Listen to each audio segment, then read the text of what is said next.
ਬਰਤਾਨਵੀ ਸਾਮਰਾਜ ਨਾਲ ਸੰਬੰਧਿਤ ਕੁਝ ਮਹੱਤਵਪੂਰਨ ਵਿਸ਼ੇ ਘਟਨਾਵਾਂ। ਬੰਗਾਲ ਦਾ ਸਥਾਈ ਬੰਦੋਬਸਤ। ਬੰਗਾਲ ਦਾ ਸਥਾਈ ਬੰਦੋਬਸਤ ਕੀਤਾ ਲਾਰਡ ਕਾਰਨਵਾਲਿਸ ਨੇ।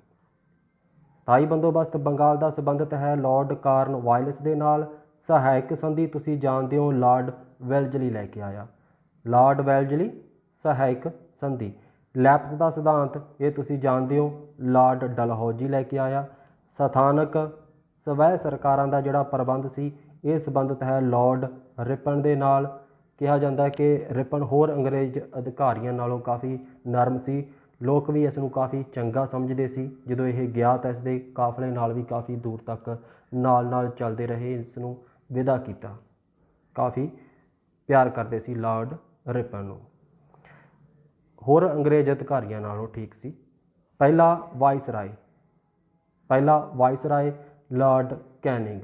ਬਾਕੀ ਜਦੋਂ ਸਮਝ ਆ ਜਾਵੇ ਕਿਸੇ ਨੂੰ ਕਿ ਪਿਆਰ ਨਾਲ ਵੀ ਲੁੱਟਿਆ ਜਾ ਸਕਦਾ, ਠੀਕ ਹੈ, ਉਹ ਫਿਰ ਉਸ ਤਰ੍ਹਾਂ ਦਾ ਨਜ਼ਰੀਆ। ਲੁੱਟਣ ਵਾਲੀ ਰਾਜਨੀਤੀ ਤਾਂ ਉਸੇ ਤਰ੍ਹਾਂ ਹੀ ਰਹੀ ਸੀ, ਨਜ਼ਰੀਆ ਬਦਲ ਲੈਂਦੇ ਆ, ਠੀਕ ਹੈ, ਵੀ ਡਾਂਗ ਨਾਲ ਨਹੀਂ ਪਿਆਰ ਨਾਲ ਹੀ ਲੋਟ ਆ ਰਹੇ ਆ। ਤਾਂ ਦੇਖੋ ਵੀ ਪਹਿਲਾ ਵਾਇਸਰਾਏ ਲਾਰਡ ਕੈਨਿੰਗ।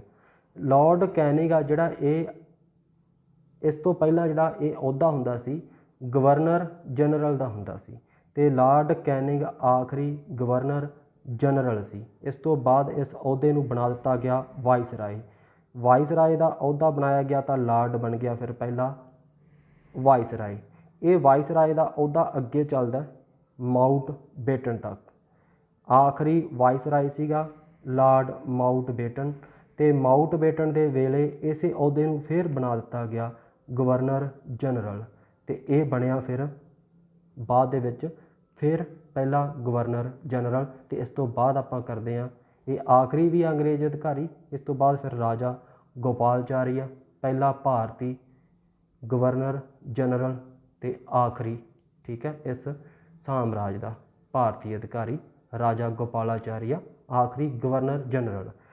ਸਮਝ ਲੱਗੀ ਨਾ। ਦੇਖੋ ਪਹਿਲਾਂ ਗਵਰਨਰ ਜਨਰਲ ਦਾ ਅਹੁਦਾ ਸੀ, ਲਾਰਡ ਕੈਨਿੰਗ ਆਇਆ, ਕੈਨਿੰਗ ਬਣ ਗਿਆ ਵਾਇਸਰਾਏ ਦਾ ਅਹੁਦਾ ਬਣਾ ਦਿੱਤਾ ਗਿਆ।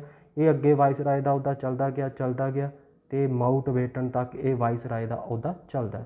ਵਾਇਸਰਾਏ ਤੋਂ ਬਾਅਦ ਫਿਰ ਜਦੋਂ ਭਾਰਤ ਆਜ਼ਾਦ ਹੁੰਦਾ ਤਾਂ ਮਾਊਂਟ ਬੇਟਨ ਨੂੰ ਵਾਇਸਰਾਏ ਦੀ ਥਾਂ 'ਤੇ ਬਣਾ ਦਿੱਤਾ ਜਾਂਦਾ ਪਹਿਲਾਂ ਫਿਰ ਗਵਰਨਰ ਜਨਰਲ ਅਤੇ ਇਸ ਤੋਂ ਬਾਅਦ ਬਣਦੇ ਆ ਫਿਰ ਰਾਜਾ ਗੋਪਾਲਚਾਰੀ। ਇਸ ਤੋਂ ਬਾਅਦ ਫਿਰ ਇਹ ਅਹੁਦਾ ਜਿਹੜਾ ਖਤਮ ਹੋ ਜਾਂਦਾ। ਬੰਗਾਲ ਦੀ ਵੰਡ 1905 ਇਹ ਸੰਬੰਧਿਤ ਹੈ ਕਰਜ਼ਨ ਦੇ ਨਾਲ। 1905 ਬੰਗਾਲ ਵੰਡ ਦਾ ਰੱਦ ਕਰ ਦਿੱਤਾ ਗਿਆ। 1911 ਦੇ ਵਿੱਚ ਸਮਾਂ ਯਾਦ ਰੱਖਣਾ ਲਾਰਡ ਹਾਰਡਿੰਗ ਨੇ ਇਸ ਨੂੰ ਰੱਦ ਕੀਤਾ ਸੀ ਬੰਗਾਲ ਦੀ ਵੰਡ ਨੂੰ।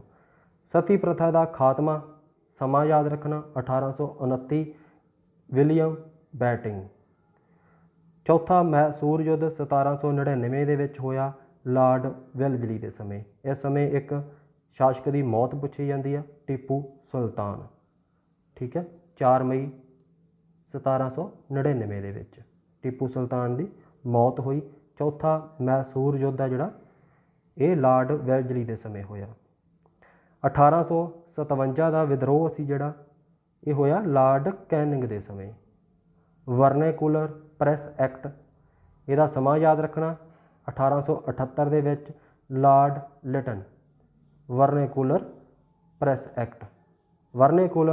ਐਕਟ ਇਸ ਨੂੰ ਖਤਮ ਕਰ ਦਿੱਤਾ ਗਿਆ, ਰੱਦ ਕਰ ਦਿੱਤਾ ਗਿਆ। ਲਾਰਡ ਰਿਪਨ ਨੇ ਰੱਦ ਕਰ ਦਿੱਤਾ। ਜਲਿਆਂਵਾਲਾ ਬਾਗ ਦਾ ਕਾਂਡ ਹੋਇਆ ਤਾਂ ਕੌਣ ਸੀ ਅੰਗਰੇਜ਼ ਅਧਿਕਾਰੀ? ਲਾਰਡ ਚੈਮਸਫੋਰਡ। ਨਾ ਮਿਲਵਰਤਨ ਅੰਦੋਲਨ 1920 ਸਮਾਂ ਯਾਦ ਰੱਖਣਾ 1920 ਇਸ ਸਮੇਂ ਕੌਣ ਸੀ? ਲਾਰਡ ਚੈਮਸਫੋਰਡ ਸੀ ਇਸ ਸਮੇਂ ਵੀ, 20 ਦੇ ਵਿੱਚ ਵੀ 19 ਦੇ ਵਿੱਚ ਵੀ।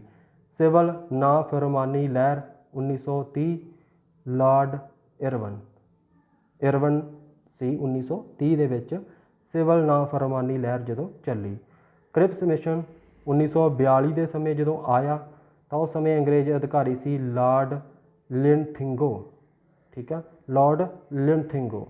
ਭਾਰਤ ਛੱਡੋ ਅੰਦੋਲਨ 1942 ਵੇਲੇ ਸੀ ਲਾਰਡ ਲਿਨਥਿੰਗੋ। ਤੇ ਕੈਬਨਿਟ ਮਿਸ਼ਨ 1946 ਦੇ ਵੇਲੇ ਕੌਣ ਸੀ? ਲਾਰਡ ਵੇਵਲ। ਕੈਬਨਿਟ ਮਿਸ਼ਨ 1946 ਦੇ ਸਮੇਂ ਸੀ ਲਾਰਡ ਵੇਵਲ। ਤੁਹਾਡਾ ਸਾਰਿਆਂ ਦਾ ਬਹੁਤ ਬਹੁਤ ਧੰਨਵਾਦ ਜੀ।